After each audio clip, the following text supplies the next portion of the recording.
Ako dlho vám trvá niečo takéto ako vytvoriť? Že od toho nápadu až po spracovanie?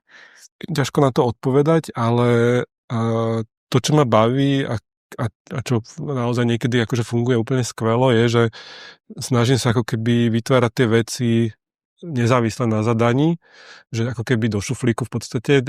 Je taká prax, sa to volá, že daily sketches, to robia rôzni, akože aj umelci, hudobníci, alebo aj ako keby výtvarníci. Ono to možno, že trochu aj súvisí s tou Instagramovou kultúrou, že každý deň ako keby niečo postnúť.